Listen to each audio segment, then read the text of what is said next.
环球大战线深入世界最前线，全球各地的观众朋友，大家好，我是叶思敏。节目一开始，我们先欢迎来宾前资深外交官介文吉大使。思敏好，各位朋友大家好。时事评论员王尚志尚志哥。思敏好，观众朋友大家好。资深媒体人彭华干干哥。思敏好，大家好。观众朋友，今天赶快来关心到的是，在中东现在战事随时要引爆，伊朗这一回会祭出的，包括它的无人机蜂群，再加上中国大陆的电战系统传出来有做帮忙伊朗做支援，再来就是弹道飞弹，要对决的是美军的航母。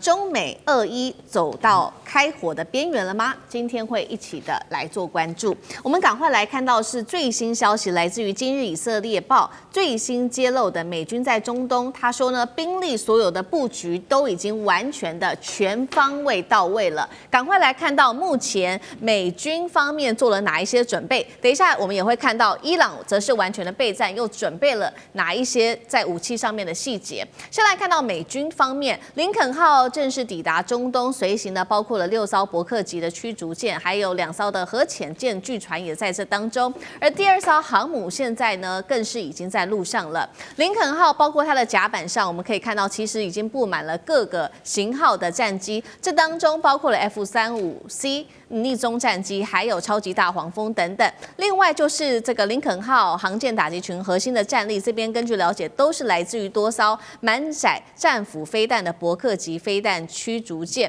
而五角大厦在此刻也罕见的公布了它的雷射武器正式的进入实战的部署当中了。赶快来看到空中又做了哪一些的准备，包括现在呢，因为情势太紧张了，所以往返以色列的国际航班已经出现大规模的避让，还有包括往返黎巴嫩的航班。而西海岸地区也出现说被看到大量的美国跟以色列的无人机在上空做盘旋。那伊朗方面当然完全的备战，不甘示弱，赶快来看到伊朗方面做了什么样子的准备。先是最高领袖哈米尼已经进入到地下碉堡，在碉堡内说要指挥作战。革命卫队也将大量的悬挂国旗放在他的舰艇上面，推进阿曼湾的周边关键航道，警告川普，伊朗已经随时都准备好要开火了。而现在来自于军事网站，军事专家也做了一个分析，其实就算美军到现在部署了非常多的准备，但是对于美军来说，其实是充满各种的压力的。来看到伊朗部署了哪一些武器让美军倍感压力，包括无人机蜂群，预估会做饱和性的攻击，针对不同的航母。而伊朗的导弹一次发射可以达到数十甚至是上百枚，在对于美军来说，拦截是一个事情是非常消耗的。另外，补给线也会是美军的致命弱点。伊朗也公布了射程超过了6000公里的新型洲际导弹的影片，但是未经外界的证实。最后来看到是传出呢，中国大陆为伊朗提供这种新型的电战设备，是可以探测甚至干扰到的是美方提供给伊朗的这一种星链上面的设备。所以节目一开始要特别请教大使怎么看了？美军一次推进了2艘航母，还把这个雷达武器全部搬上了实战部署，这是战略吓阻吗？中东这一战看起来是已经完全无法避免了吗？现在这个因为林肯号它也花了大概1个多礼拜这算快，从这个我们中国南海地区赶过去了。但是那个时候的伊朗情势还是比较紧张的，地面的情势还是在伊朗的政府还在镇压逮捕这些就是起事的分子啦。那现在的情况，伊朗的内部事实上已经比较平和了。那街头的暴乱还有这种大规模的逮捕甚至大规模的这种处决人犯的这种情况，好像也没有出现。因为最初本来说有800个这个犯人抓到的，在街头闹事的或者说跟外界有互相勾连的那被逮到了。本来是按照伊斯兰律法的话，那可能是要处决的。结果呢，川普那时候说：“哎呀，他们跟我们谈了以后这个800个人基本上不杀了。”那所以现在地面情势是已经没有当初那么热了。可是呢，周边情势反而紧张起来。那这边很多的报道都是以色列，因为以色列对于伊朗来讲的话，他对伊朗实在是高度警戒的。那他也攻击过伊朗好多次。那现在美国的这些大批的战舰都到了以后会不会发动这个直接的攻击？因为有人说这么老远去，除了1艘航母，还有6艘伯克级的舰艇，2艘攻击性潜艇啊，这些的军力是可以掀起一场大战。不过我们没有听说大量的，就是说要这个陆上的战斗人员，就是说不管是这个海军陆战队，或者说正规的要登陆的这种装甲部队，好像没有要动员。那也就是说，这场战争的形态看起来可能就是说这种远距的超视距的攻击，那就是用这个空中的武器来对打。那现在我认为美国这个现在要打起来，事实上美国已经准备好了，架势拉开了，对不对？那个伊朗也已经全面备战嘛，对不对？哈梅内伊已经进入了这个地下的这个指挥中心啊，所以看起来一触即发。这里面有一个很大的一个问题，就变成就是说，第一个，伊朗他说你打我的话，我也要报复，那很可能是打这个美军的在这个海上的舰艇，还有一个伊朗说打你附近的美军基地。光在这个附近美军基地，美军可能都是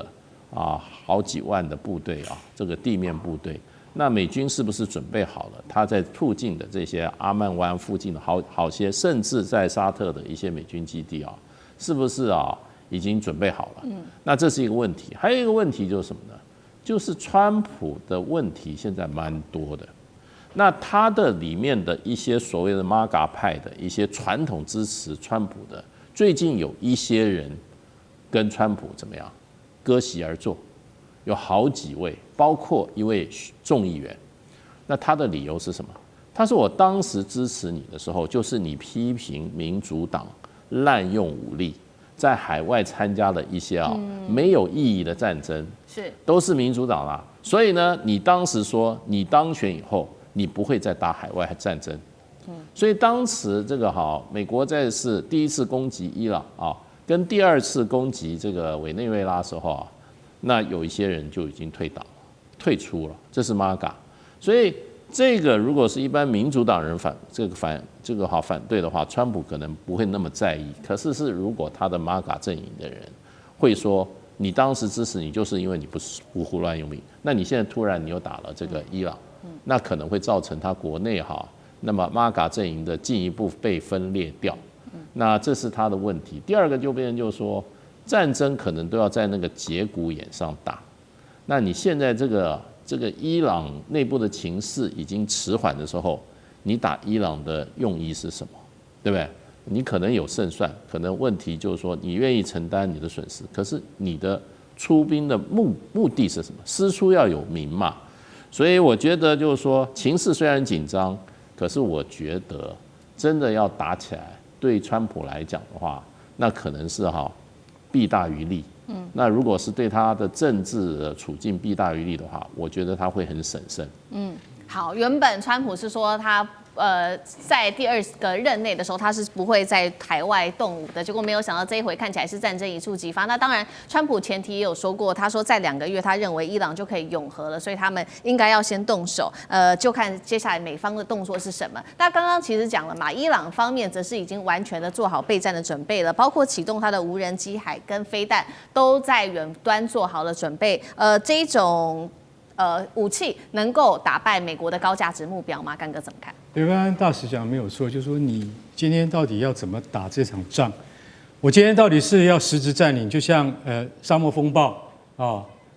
自由伊拉克这种行动，那是真正陆战队要上去的。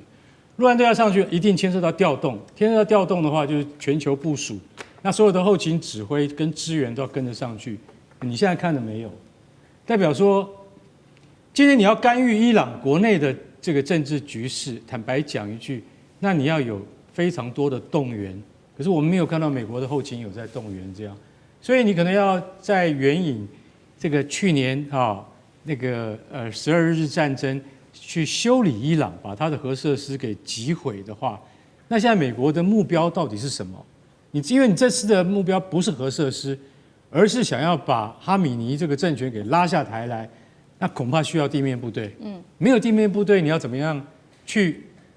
真正？因为你要知道，你的目标应该对于大部分伊朗人而言，他们是无辜的，你只是对于神权政府你想要拉下台来，可是你今天如果不派地面部队，甚至不派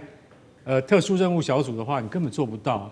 尤其是你今天派了航空母舰啊 ，CV-72林肯号已经抵达了阿拉伯海，现在马上就要进入波斯湾了。那另外一艘可能是罗斯福号 CV-71也会到。那2艘航空母舰他们能够做的事情是什么？我可以告诉各位，他们如果要派战机真正到德黑兰的话，那直线距离是1000公里，那已经到了战斗机的极限，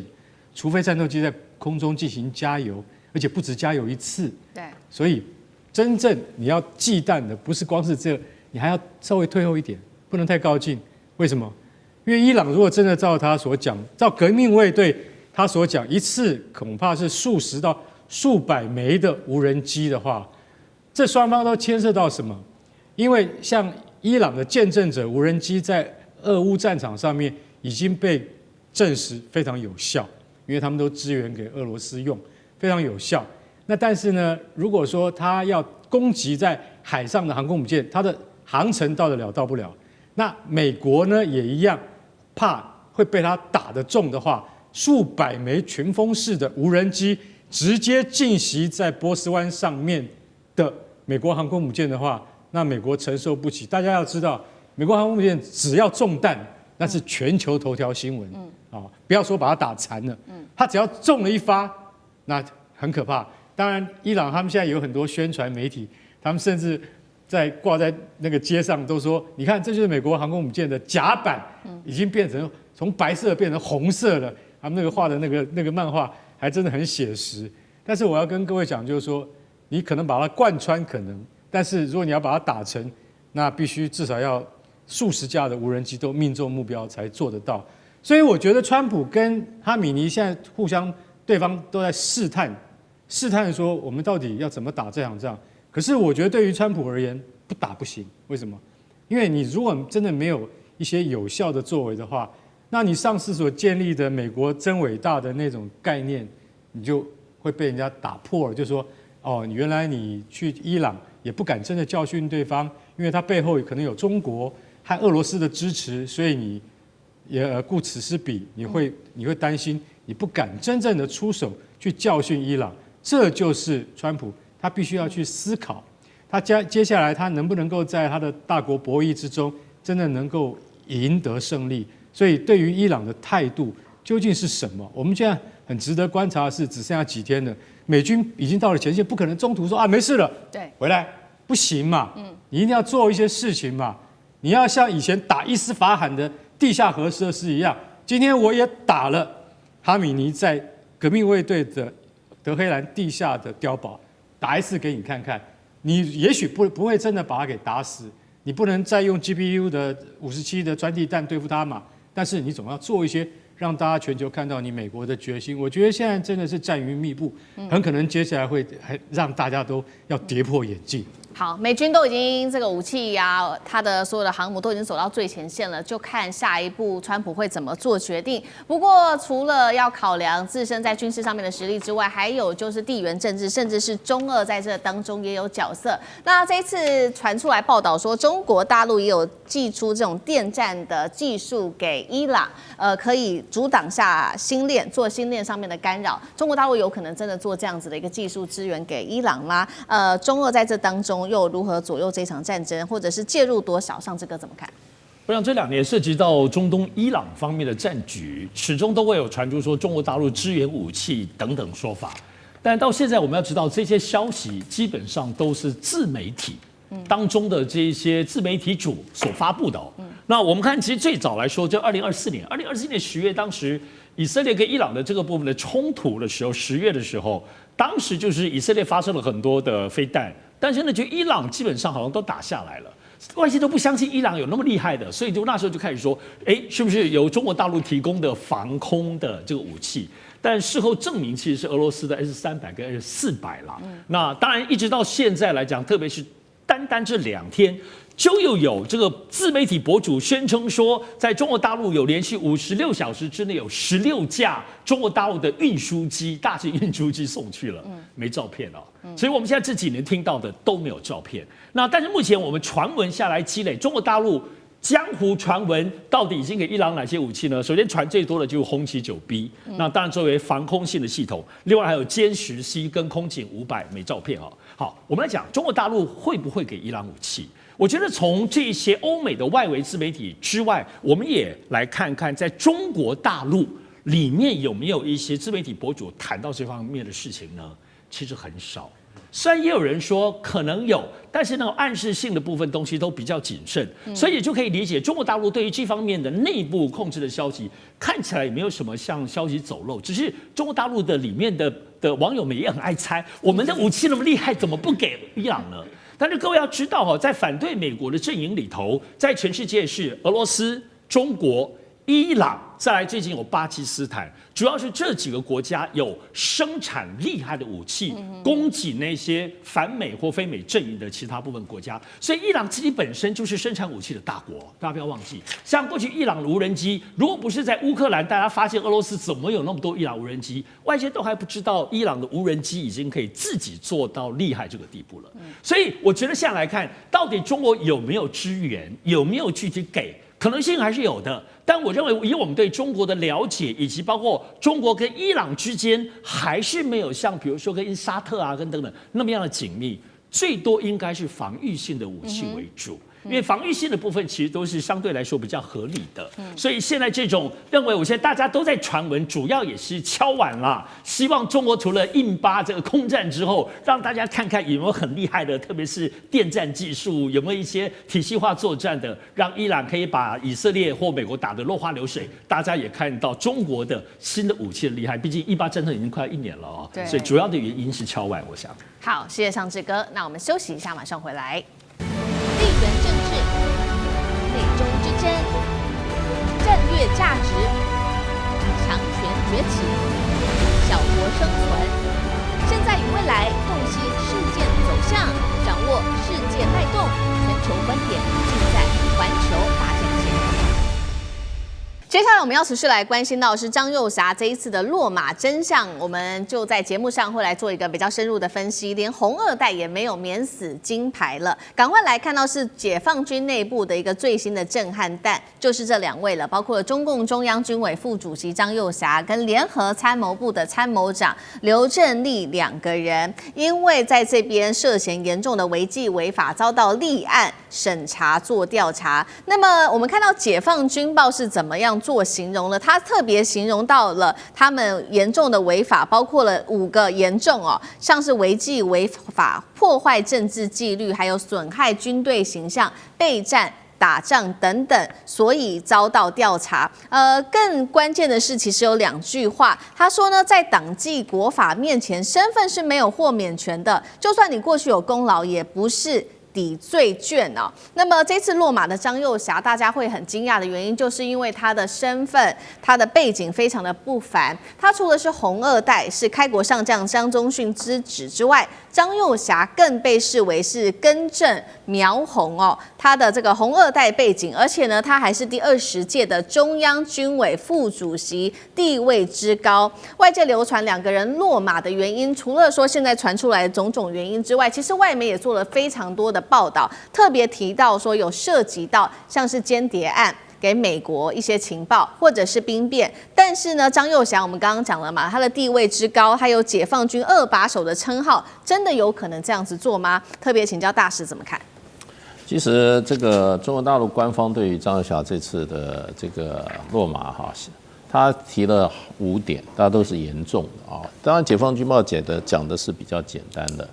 那事实上，军方的发言人讲的是比较详细的，一共5点。那这里面没有很明确讲到是贪腐，没有提到贪腐这2个字。可是呢，是严重违纪违法。这里面呢，就是说，我觉得5个严重里面，第2个严重听起来真的是蛮严重的。为什么呢？他说严重践踏破坏军委主席负责制。军委主席负责制，也就是说中央军委有主席负责。那张幼霞是副主席。所以你对于主席的这个你的这个服从性，或者说你在政见上有没有特别的坚持让怎么讲呢？让主席很难做裁决。那这个第2点讲完，讲第3点啊，他说严重助长党内严重助长影响党对军队绝对领导，危害党的执政根基及政治及腐败问题。这边提到了腐败问题，那这里面就变成了就是说中国大陆的建军思想从一开始就是什么，党指挥枪，枪不能指挥党，也就是政治指导军事，军队军事是要达成政治目标的。那所以军队要对政治绝对服从，不能够因为你从所谓的全军事观点那么你去把政治观点把它怎么放到一边。这个我记得大陆有一些文章就是说反对纯军事观点，反对纯什么观点，基本上就是说你不能拿军事的理由把政治的目标摆在一边，或者政治指导摆在一边。所以我看了这几个其实是蛮严重的。是，那这个也就是变成就是一般到了这个位置来的这个尤其解放军从真正解放军基层做起来的这些将领来讲这些是蛮严重的。因为你到了最上层的，你已经不是带兵打仗了，你是要服从党最高的政治方针，要不然你不军队都成山头了，对不对？都照军队的想法来做事的话，那军队有的时候是我们从中国的历史上，古今中外历史上，那个对于整个国家的这个运作会变成不是一个正面的。所以我觉得这5点讲起来的话，真正也显示出来，那么目前可能有一段时间在大陆的这个中央军委的高层有一些现象存在，那这些现象就造成了那张又侠跟刘振立是中央军委的委员嘛，中央军委委员那的落马那所以我觉得就是说，以目前我觉得大陆的政治风气就是很清楚，政治文化很清楚。第一个就是说贪腐你不能碰，贪腐没有上限打贪没有上限，不是只打苍蝇、老虎狮子甚至赤红赤凤照样一律都打，没有位阶的问题。第二个就是说这个基本原则，尤其在军委会来讲的话，就是党指挥枪，政治是高于军事，军事思想要附着于政治思想之下的。那么这个大陆的讲法就是军队解放军是党达成政治任务的这个忠诚的骨干。那这个是一个原则，如果这个原则出现问题的话，真的是没有上限的不会说当然不是说无限上纲，可是呢，不管职位再高，不管职位再重要，还是在这2个大原则之下、大的纪律之下，那是没有办法过关的。是，好，所以我们也要看到说，那2位高官现在落马，对于说这个军委人数现在骤减，会不会接下来冲击到枪杆子政权？等一下请上志哥带我们看。我们先来回顾一下，其实从2022年的第20届中央军委成立以来，本来应该是有7个人的领导班子，实际上呢，现在其实只剩下2个人了，包括了习近平跟张升明2个人。那画面上 CG 我们也可以看到，我们整理出的一系列从2025年6月开始，各个委员进行的，不管是党的开除、军籍或者是立案调查，当中包括了李尚福、苗华、何卫东、刘振立到张又侠等等的人。那外界有解读说，现在军委人数变少了，有2个解读，一个解读是说，代表说习近平未来的权力也高度集中了；另外一个解读是权力不稳。那上次哥又怎么看？现在所有在外面传说对于习近平在军事方面的权力不稳的，大家基本上都是像法轮功一些外围的宣传组织。只要对中国大陆有一些真正了解的人都知道，现在习近平的权力稳如泰山到难以想象。那为什么这样讲？其实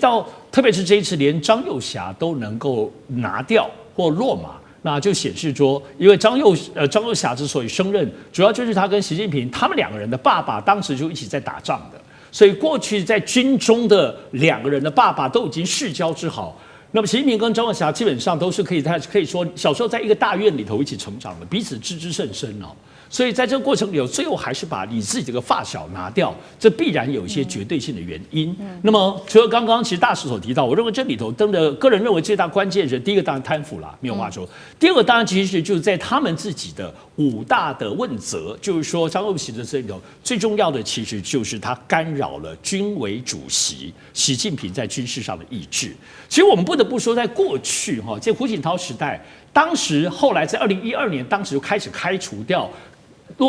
就把这些贪腐的又乱搞的这些军委副主席，我想印象最深刻的其实就郭伯雄跟许彩厚，他们那时候架空胡锦涛的严重性，就众所皆知，事后也被验证了。所以这个军权权力再大的时候，这些副手们不要说是他们自己无视于国家领导人，而且他们自己本身一个上将，各位算一算他底下有多少中将、少将，一整串怎么讲？大粽子或大葡萄一整趴都是他们同甘的人。现在你端掉一个上将，大概就我私下了解，大概上下超过100人到200人，这些所谓台湾说的中校、上校以上手上有实权人是全部都要拿掉的，因为这个贪腐是一个连带性的东西。所以这就可以知道，不是习近平大权在握，而是习近平下了多大的决心。这样子的魄力到整个军委，过去军委5人7人，乃至到现在只剩他跟张生明，而且张生明是去年才刚上来的，而且众所知道张生明没有打过仗，张生明自始至终不能说是文官，但他自始至终都理解是他就是帮习近平在军中清除贪腐的最关键的人。那么升上来之后。才不到半年期间，张又侠就被弄掉了。而且其实我们都知道，这2天在美国的媒体里头，华盛顿邮报就指出，甚至更严重的披露一个秘辛啦。但是现在这个都还没有被验证，就是到底张又侠有没有泄露中国大陆核武器的最关键的数据跟机密？但美国方面现在这样说，各方面都是保持了怀疑，还在看这几天后面有没有影响。如果这真的是最关键的原因，怎么可能不把张又侠拿掉呢？所以现在我觉得最主要的部分，第一个没有错，习近平当然是大权集中，而这个集中主要在于不只是说他不容忍在道德上不能有贪腐，而且你知道贪腐就有裂缝，你贪腐可能就会被美国收买。这样子的严肃性不可能在军委最核心决策者里头能够出现的。贪腐不是道德问题，是情报跟国与国之间最关键的这样子的一个问题。第二个，我认为在这次93大阅兵也可以知道，习近平越来越愿意让在基层战区的那些少将、中将直接来执行最高的任务。无论打台湾，无论中美对抗，一旦发生重大战争的时候，不一定要上传统，一定要有个上将指挥一大堆中将，指挥一大堆上不用。如果那些是真正有战力的，直接少将、中将拉拔起来，这件又肯干、又研发、又不贪腐的话，何乐而不为呢？我认为是这次整个大清扫，要把从过去战区改变，到现在从人事操守，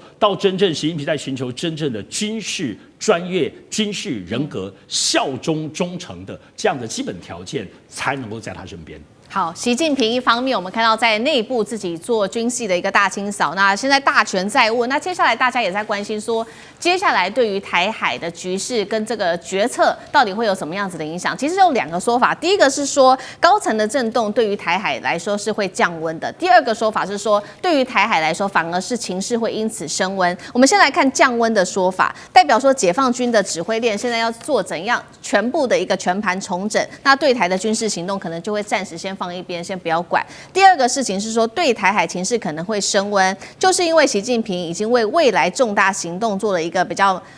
彻底的清场。那军权现在比较干净了，他反而会在台海上面可以更集中压力。哪一个说法比较有可能？第一个问题请教干哥，那第二个问题也请教干哥，是说有人说呢，张又侠事件会这个削弱解放军战力，但是以台湾的国军为例，其实也有分成5级的代理人制，所以对于解放军来说，到底会不会伤筋动骨，这是第二个问题，请教干哥。好，你看看哈，现在中央军委只剩下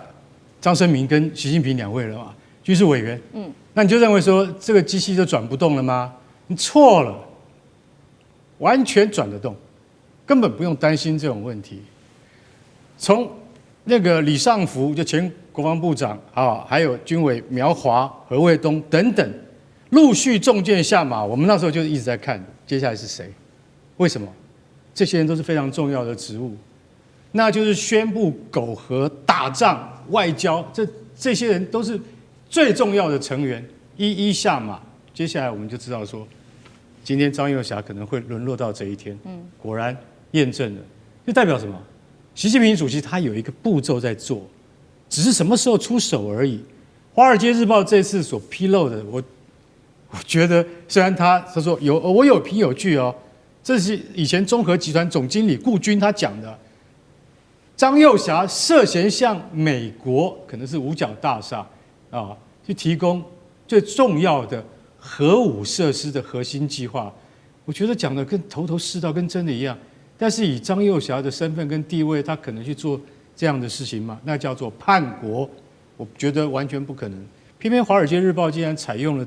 这个消息来源叫顾军的，我相信现在很多记者都要去找顾军这个人，希望问问他到底究竟是怎么回事。那不管怎么样，还有更扯的，更扯的说什么？其实啊，刘振立在被捕之前啊，他已经调动了82集团军。大家知道82集团军是什么吗？它的前身就是38集团军，打过韩战的，是真的有实战经验的，调动了82集团军。难怪北京市民现在可以在街上看到很多军用卡车跟装甲车在路上运动了。所以说，哇，是不是中南海出了什么事情？我告诉各位，什么事情都没有出，好不好？那是正常的调动而已。如果今天那个刘振立他今天真的调动了82集团军的话，那恐怕99A 式主力战车就跑出来了。那绝对不是你可以想象中，北京现在还是一样马照跑，舞照跳。所以像这样子的传言，就像刚刚那个上次说的，这个大部分都是我们法轮功的报纸啊，他们就是专门在散布一些这样的东西，这些东西都经不起任何的验证。回到问题的主题，就是说这样子对台湾啊，就是2027年的台湾。是不是会比较迟缓呢？我觉得你千万不要这样看，尤其我们自己台湾同胞就不能这样看。是，今天就算是张又侠中介落马，然后刘振立他也落马，两对夫妇都已经被带走。可是对于整个中央军委，对于整个中共的军事体系，一点威胁跟影响都没有。我不认为他的态势会变得松弛，而你要说他会变得更紧张吗？也许是因为有人说张又侠属于鸽派，习近平属于鹰派，这些都是揣测。不要用这种单一的揣测去二分化这样子。我告诉各位，台湾的局势完全要看台湾自己本身要能够干什么，要能够跟中国愿意我们兄弟之邦要坐下来谈，这才是重点。不要去猜测说会变得更好或会变得更坏，这些无谓的猜测，我觉得根本没有必要。好，谢谢干哥。那我们休息一下，马上回来。地缘政治、美中之争、战略价值、强权崛起、小国生存，现在与未来洞悉事件走向，掌握世界脉动，全球观点尽在环球大战线。持续要来关心的是韩国跟加拿大这个加关税当武器，那日美同盟当人质，今天会来特别看到的是川普针对这一些跟中国大陆靠拢的盟友，开始施加了非常多的压力。最新消息，我们先来看到高市早苗在26号这一天，有事没事又突然间再次的抛出了台湾有事论，而且他这一次呢巨细靡遗的讲说，来假设一下美军如果遇袭的一个战争场景，放话说，如果在此刻美军遇袭，日本还袖手旁观的话，他很担心接下来美日同盟会立刻的崩溃。大家也在看说，为什么你在这个时候要说出这样子的话？是真的你想要做到所谓的美日共同防卫吗？还是你只是被美国被迫表忠诚？还有另外一个说法，难道是因为接下来在2月8号很快的日本就要经过这个众议院的改选，剩下不到2周的时间，是不是高市早苗有一些政治上面的计划呢？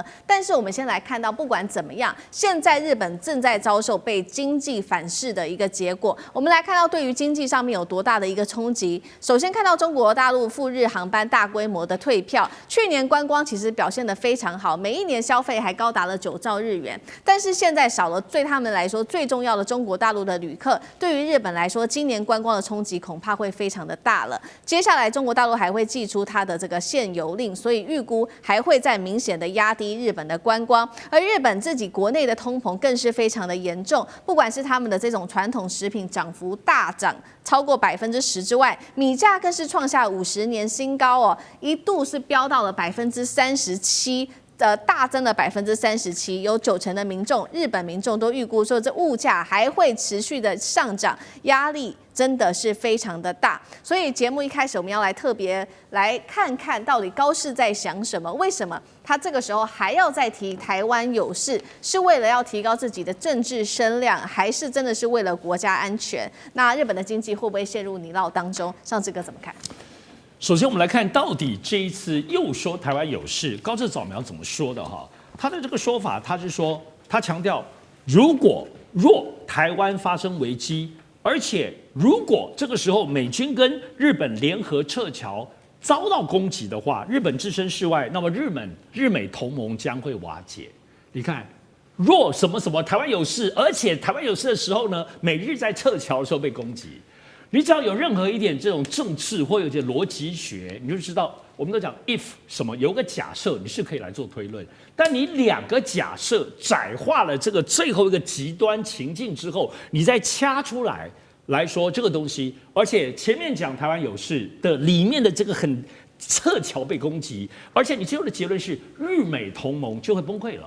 所以呢，这次的台湾有事，它不是真正重点在台湾有事，真正重点是在日美同盟崩溃。可日美同盟会崩溃吗？为什么会崩溃？那就是因为他们在撤侨时候被攻击。好，所以这个部分就可以知道，这一次高市扫描，因为又谈台湾有事，所以受到大家的注视。但说充其量，我们看到他这个东西是有点头脑不清楚。跟你讲说，不得不说，他要不是刻意讲，就乱讲一通。为什么他乱讲了？因为他有压力了。要知道，这一次解散众议院之后呢，高市早苗已经说，如果自民党没有办法过半，他就要辞职。可是事实上，他在宣布解散众议院之后呢，在日本所有主要媒体的民调都发现，支持他解散国会的非常非常低，而且都是远远的高过那些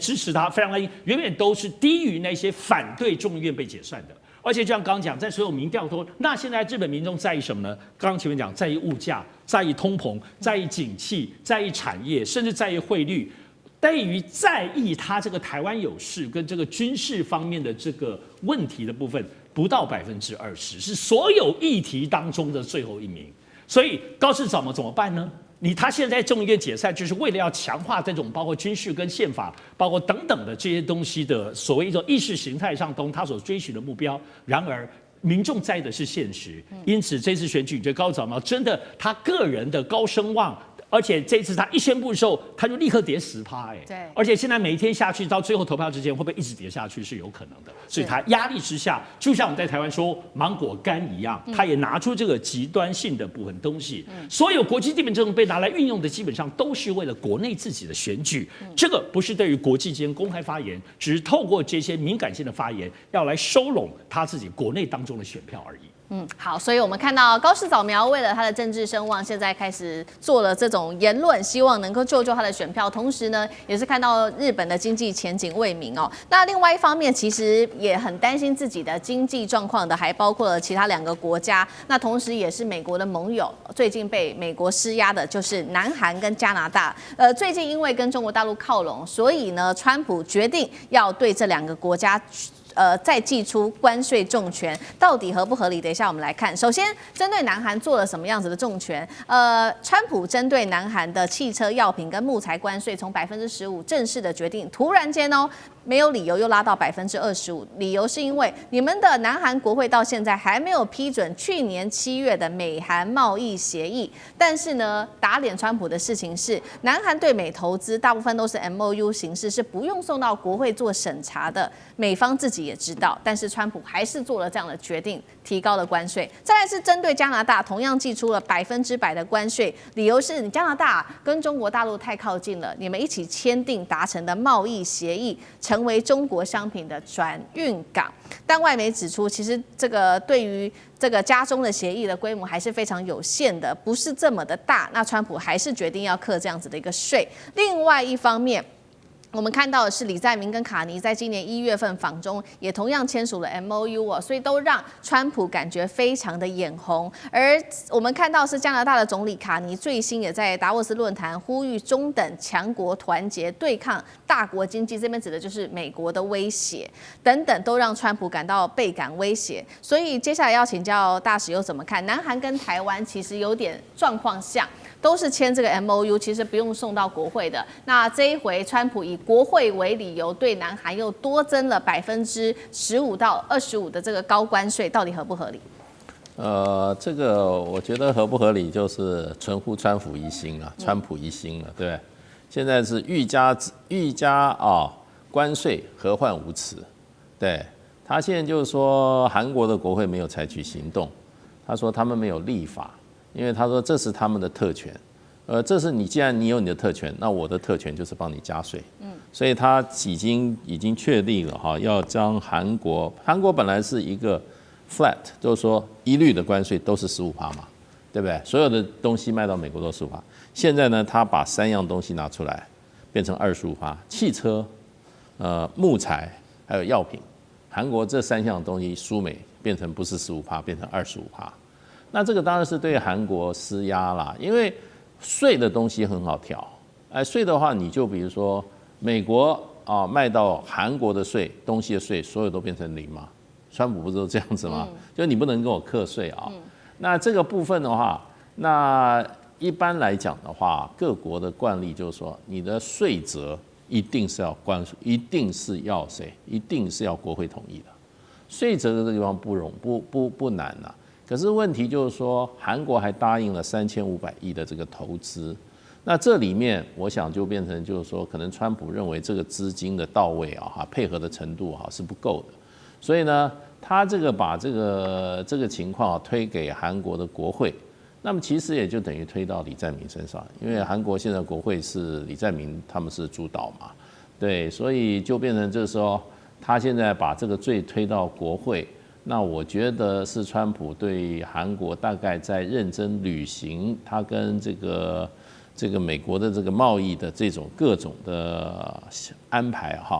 的延宕所造成的，所以呢，我想这也是一个杀鸡儆猴的办法，因为同样跟美国做成协议的还有日本啊，那么还有台湾啊，还有加拿大啦，这些也就是川普说这些东西你们不能等。你要拖的话，你给我一个没有实现的一个时效的话，那我就是要在这个中间，我就要加码来制裁你。好，那另一方面也请教干哥怎么看，就是针对于加拿大跟南韩课税，跟他们最近向中国靠拢有没有关系？对啊，你看，现在我跟你讲，现在为什么你知道？就每年都要检视美加墨协议。美加墨协议是美国、加拿大跟墨西哥这3个国家是非常重要的一个经济贸易协定。那他现在因为我也要就再重新检视美加墨协议的时候，那川普一定要先放话你跟中国靠拢是不是？2024年的时候你还跟着我对于中国进口电动车课征100%的关税，结果最近呢2个讲好了，你知道？中国进口电动车变成只剩下6%啊，对，天差地远，然后搞什么？你要跟习近平眉来眼去是不是？那我也不当面拆穿你我也不要再叫你加拿大加入我51省，我光课税、课关税，我就可以把你给整死。我跟你讲，所以现在其实卡尼加拿大总理，老实讲一句，他发了一篇很长的文章，他的文章就是说，我们现在看穿的川普到底是一个什么样的人。这篇文章被我们的前行政院长陈冲誉为最近写的最好的，就是说经济文章。他说，卡尼完全点出川普的霸权心态，只要你不听他的话，他用各种方式。但是卡尼已经讲出来说，我们作为一个中等的强国，也不算太强，我是一个中等国家，加拿大是一个中等国家，他不但要寻求自立自强之外，他还要很多跟它一样规模的国家的共识，也就是说，你应该要发展很多周边关系、多边关系，而不是一直因为加拿大在经济跟军事上啊，以及北约组织，它一向都是美国的附庸，这是事实嘛。所以川普完全把你这个国家给看穿，所以这次他准备再祭出25%以上的关税，他就是代表说，我看你也不能反抗，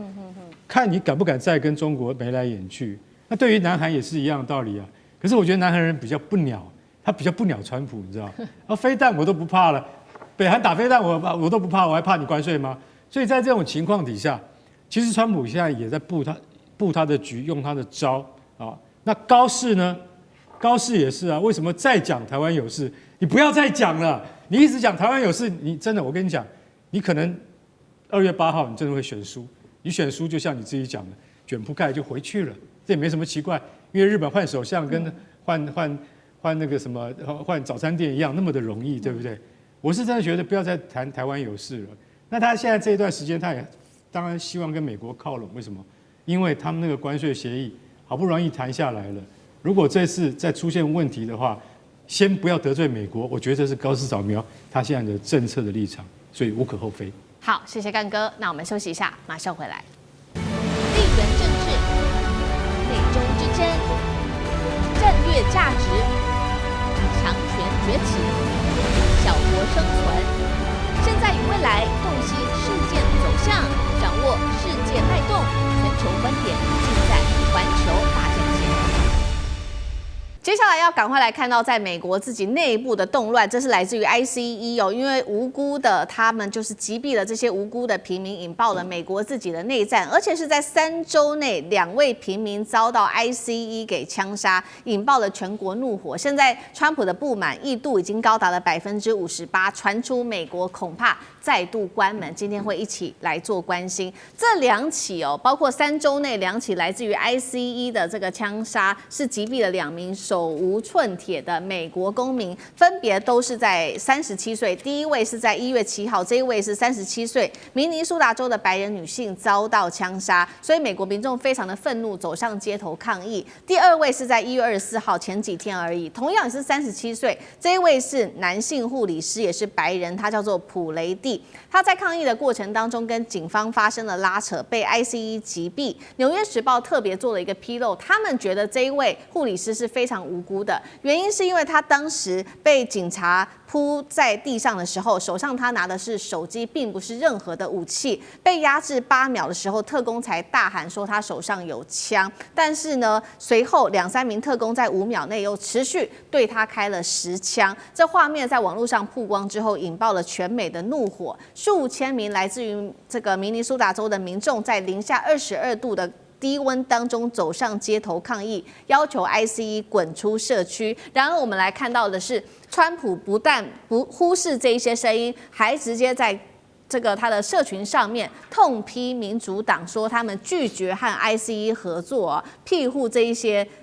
治理民主党治理庇护这些城市和州，拒绝和 ICE 合作。他们还鼓励左翼的政治煽动者非法阻碍我们对最恶劣之人的逮捕行动。传出川普现在还要考虑动用叛乱法，强化 ICE 的执法力道。赶快来看到最新民调，只有39%的民众支持川普的移民政策哦。那么我们来看到川普的铁粉也是这个忠实粉丝，也是不断的在减少。对于反对者，对川普已经上升到53%了。现在很少人愿意支持川普。干哥怎么看？我跟你讲啊，明尼亚波利斯市长哈，他讲市长讲说你 ICE 可以滚出我们明尼苏达州了，他讲得真好，有 guts。为什么？因为你知道这个海关执法局啊，他当时对于这个普雷蒂啊，他是白人哦，强调他是白人哦，他是一个什么？他是男护士啊，在台湾讲法叫做护理师。男护士在当地，其实他是一个很有热情的人。他其实那个时候在就是抗议事件中，他在指挥那个交通，所以他其实老实讲，但是他的动作比较大，我们侧面了解。那但是呢，他右手拿一个东西，那当那个安全部队在靠近他的时候，他曾经有说：“你们退后 ，back， 你不应该对于这个抗议的人士进行压迫式的那种那种行为，那种包围的行为。所以普雷蒂那个时候是站在抗议民众这边。坦白讲一句，他当时拿着手机在挥舞的时候，安全部队，我跟各位讲哈，不管是 FBI 啊，或者是 DEA 啊，美国缉毒局或者联邦调查局，那标准的作业就一定是一起喊 free 就是什么？就是不要动啊。然后如果你手上有任何东西的话，他们就会讲 drop your weapon， 把你的手上的武器丢掉。你的手机也是武器。drop your weapon， 如果你有任何武器，你通通要从手上丢掉。如果没有的话，他们就有执法开枪的合法性。这是，就说美国国内的法律就是这样，就说当他们认为这是紧急事件，已经威胁到干员的生命的时候，他们就可以直接执法了。它不像有很多国家只能够用催泪瓦斯或是子弹。当然，在这个过程之中，他们还是用了很多催泪瓦斯。在这种情况底下，普雷蒂就真的被打死了。然后现在 ICE 在他身上说：“我们查到了9厘米的克鲁格手枪啊，那这个是他身上的。但是我们承认普雷蒂他有用枪执照，这个东西到了法院还可以拖很久。我现在先跟各位讲，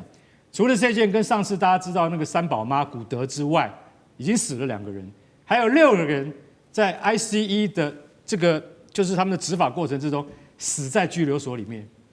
川普，你要怎么解释？我可以告诉你，这个美国的内乱还会继续再上升。好，这个是普雷蒂之死哦，引爆了民众走上街头。那其实非常多的政治人物、知名的政治人物跟这个影视界的人物也出来做了抗议。我们先来看到，包括了前总统奥巴马发文说，美国价值正受到攻击警讯。令人心碎的是，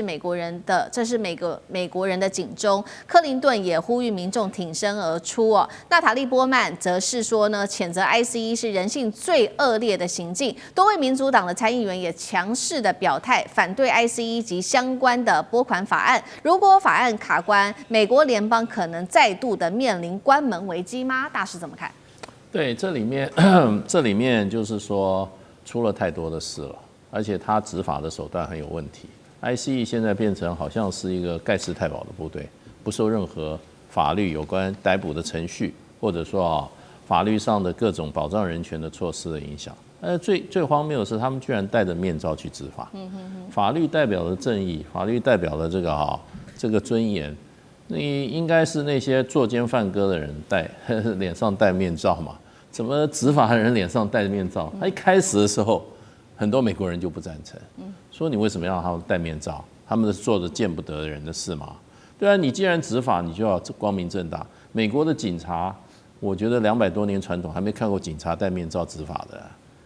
警察就是代表正义啊，代表法律啊，对不对？你怎么会执法的人都戴着面罩？那这里面这个部队呢，它成立的很快，它跟过去的这个治安的部队都不一样，所以而且它这个待遇很高。那对这些工作有兴趣的，你比较合格的，那很多都是什么？